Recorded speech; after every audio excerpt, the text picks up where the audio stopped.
Além disso, né? Além disso, existe uma outra questão que faz a gente observar o tempo, que é, por exemplo, isso aqui, que são esses cabelos brancos aqui, que é o quê? Basicamente, o envelhecimento. Então, nós olhamos para tudo ao nosso redor, tudo, literalmente tudo envelhece, né? Existe um ciclo, né, que a gente chama de nascimento, aí a nossa vitalidade vai aumentando, aumentando, aumentando, chega num determinado nível, ela estaciona, depois ela declina, declina. Como se fosse aquelas curvas gaussianas de probabilidade, né? Então, é basicamente isso o que a gente vê ou o que a gente mede do passar do tempo. Então, nós temos uma necessidade quase masoquista de aferir, né? De estar controlando o tempo. Não, porque dia tal é meu aniversário, eu vou fazer tantos anos, né? Ai, fulano vai fazer tantos anos. E a gente leva a nossa vida controlando esse tipo de coisa. Tá? Quando na realidade, né? Quando na realidade, tudo o que surge dentro dessa criação, seja bactéria, vírus, gato, cachorro, ser humano, sol, galáxia, buraco negro, tudo isso tem um processo de surgimento, tem um processo de vitalidade ou de aumento da vitalidade e também tem o seu processo de declínio.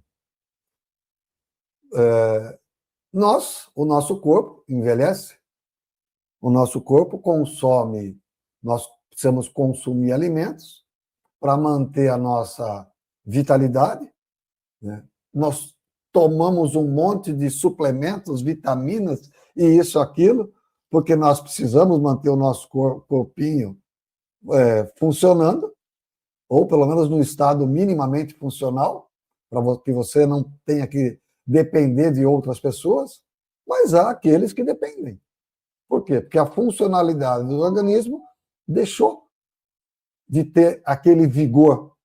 E algo ocorreu que levou a pessoa a estar, o ser humano, ou um animal, ou uma árvore, ou o que quer que seja, né, a perder a vitalidade. Então, tudo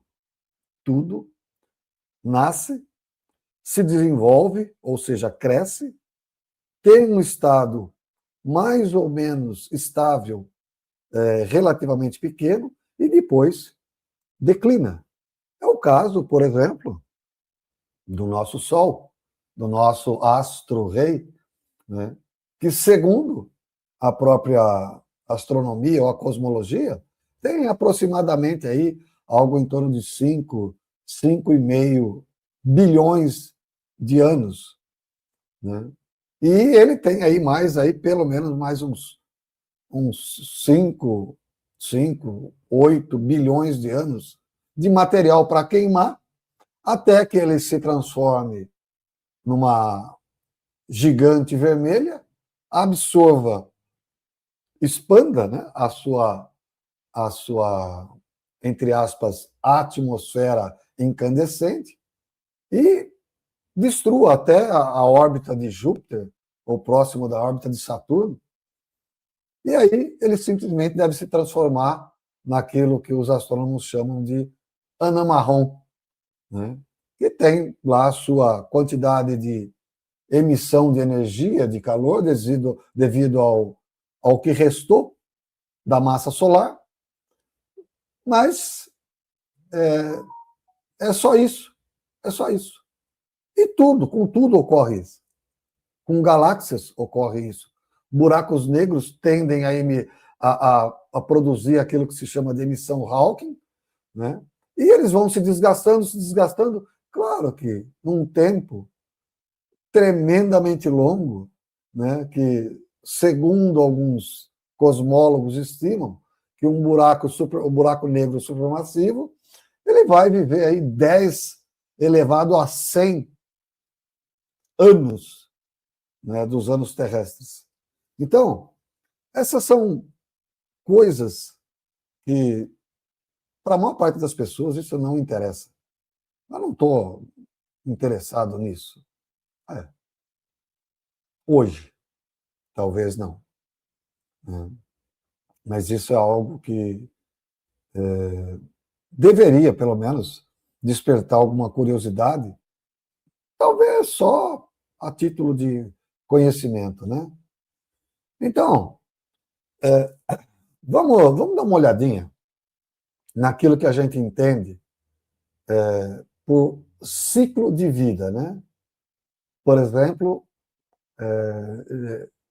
de uma estrela ou dos seus conjuntos de estrelas, que são as galáxias, né? Como é que se forma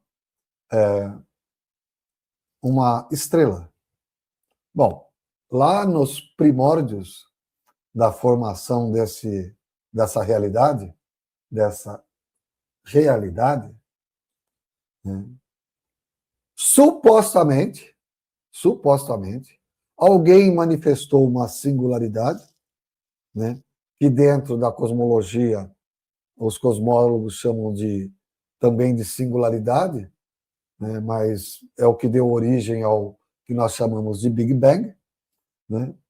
E aí havia no comecinho da formação do universo, havia aquela massa de gás ainda incandescente e não havia sequer formação de elementos químicos.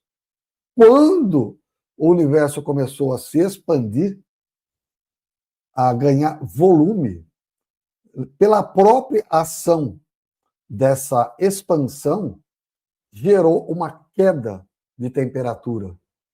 E essa queda de temperatura permitiu que, olha só que interessante, hidreto de hélio fosse formado. E esse hidreto de hélio foi o catalisador da formação de moléculas de hidrogênio, H2. Tá? E quando houve um acúmulo maior desse H2, ele começou a se aglomerar, que nós vemos aí nos pilares da criação. Para quem é curioso em astronomia vai saber do que eu estou me referindo.